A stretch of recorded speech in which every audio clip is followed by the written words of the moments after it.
Thanksgiving ceremony programot উপস্থিত আমাৰ মৈত্ৰ অতিথি ডাঙৰীয়া বিশিষ্ট অতিথিসকল আদিবাসী কল্যাণ আৰু উন্নয়ন পৰিষদৰ চেয়াৰমেন মুখ্য কাৰ্যবাহী সদস্যকে প্ৰমুখ কৰি সমূহ কাৰ্যবাহী সদস্যসকল বিভিন্ন জাতীয় সংগঠনৰ নেতৃবৃন্দ आर्थिक रेस्टेरेकान सरहाव चार लाकटा आखड़ा नो आखड़ा रेस्टेरेकान अबरेन मानोतन पेड़ा को बया मिसी मिमित बुद्धिजीवी सावता सुसारिया गांवता सुसारिया ओनोलिया सावहेतिया सावते पठवा कोड़ा कुड़ी को तीन कटा आसाम सरकार बाबते बनावकान सरहाव सकाम उना सरहाव सकामी पढ़ाओ आजम बन के नाम Thanksgiving ceremony program for organizing Santal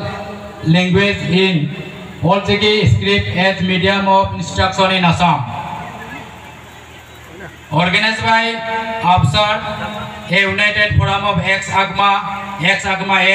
ex-ALNA F, ex-BCF, ex-BCFF, ex-STF, ex-ADF, Adivasi Sengel Obhijan, Assam State Committee, Zahir Sagun Baisi, ASA, All Santal Student Union, SS, RB, BJ, SPG, Adivasi Seva Samiti, Government Headman Association, Manji Madua, date 13 September 2024. Venue Nobinagar Loponghotu Playground Kusugaon Porkhongkhoniya Patra Purti Srijut Dr. Himanta Biswa Sarma Mohodoy Khomipiko Manoniya Mukhyamantri Assam Sarkar Dinang Kusugaon 3 September 2024 Param Sardabadonik Mukhyamantri Dr. Himanta Biswa Sarma Dangoriya জয় জয়তে আদিবাসী জনগোষ্ঠীৰ বিভিন্ন সংগঠনৰ ঐক্যমঞ্চৰ দ্বাৰা আয়োজিত ধন্যবাদ প্ৰদান আয়োজক কমিটিয়ে বিভিন্ন দল সংগঠনৰ হৈ আপোনালৈ সংগ্ৰামী অভিনন্দন হিয়া ভৰা উলক আৰু আন্তৰিক শুভেচ্ছা তথা জহাৰ জনাইছো হে জনদৰদী মুখ্যমন্ত্ৰী মহোদয় আপুনি ৰাজ্যৰ মুখ্যমন্ত্ৰী তথা সুদক্ষ জননেতা হিচাপে কাৰ্যভাৰ গ্ৰহণ কৰাৰ পিছতে বিগত বৰ্ষৰ 29 আগষ্ট 2024 তাৰিখে ৰাজ্যিক কেবিনেটত লোৱা সিদ্ধান্ত আৰু সৈতে সমাপ্ত অসম বিধানসভাৰ অধিৱেশনত সাঁওতালী ভাষাৰ অলচিকি লিপি কৃতি প্ৰদানৰ দ্বাৰা অসমত বসবাস কৰা সাঁওতাল জনগোষ্ঠীৰ ছাত্ৰ ছাত্ৰীক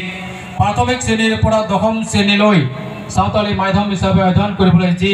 সুযোগ সুবিধা প্ৰদান কৰিলে তাৰ বাবে আমি সাঁওতাল জনগোষ্ঠীৰ চৰম সন্তুষ্টি প্ৰকাশ কৰি আপোনালৈ কৃতজ্ঞতা জ্ঞাপন কৰিছোঁ আপোনাৰ বলিষ্ঠ নেতৃত্বত অসম বিধানসভাৰ অধিৱেশনত লোৱা এই ঐতিহাসিক সিদ্ধান্তৰ ফলত সাঁওতালী ভাষাটো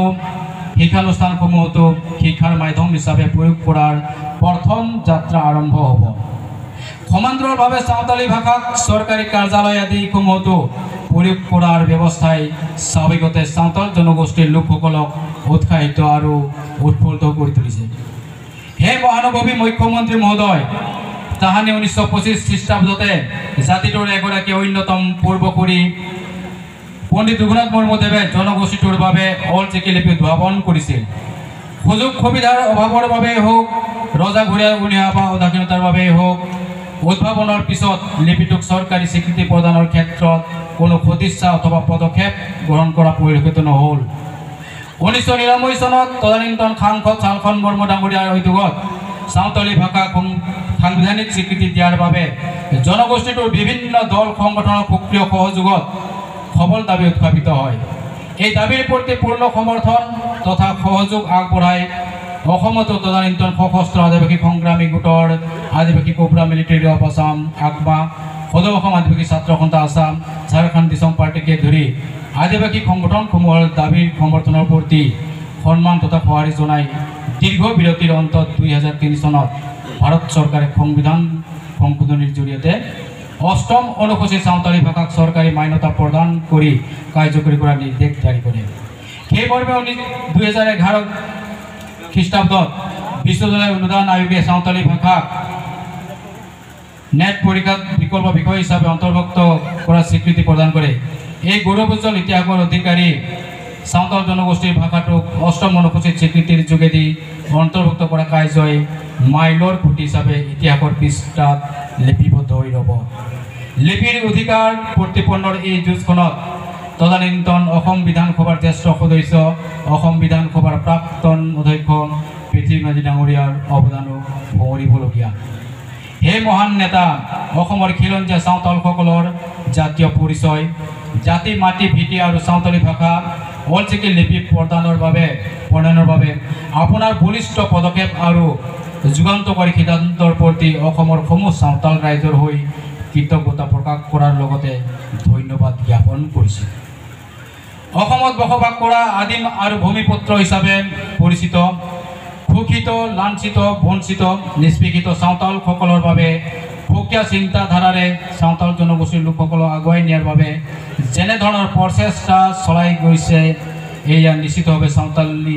আদিবাসী জনসাধাৰণৰ বাবে এক শুভবাৰ্তা কঢ়িয়াই আনিছে বুলি আমি চাওতাল জনগোষ্ঠীৰ বিভিন্ন দল আৰু সংগঠনসমূহে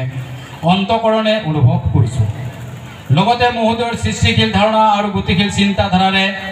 দীৰ্ঘদিন সংগ্ৰাম কৰি অহা আদিবাসী উগ্ৰপন্থীৰ দাবীৰ প্ৰতি সন্মান জনাই শান্তি চুক্তিৰ জৰিয়তে আদিবাসী কল্যাণ আৰু উন্নয়ন পৰিষদ গঠন কৰি মহোদয়ে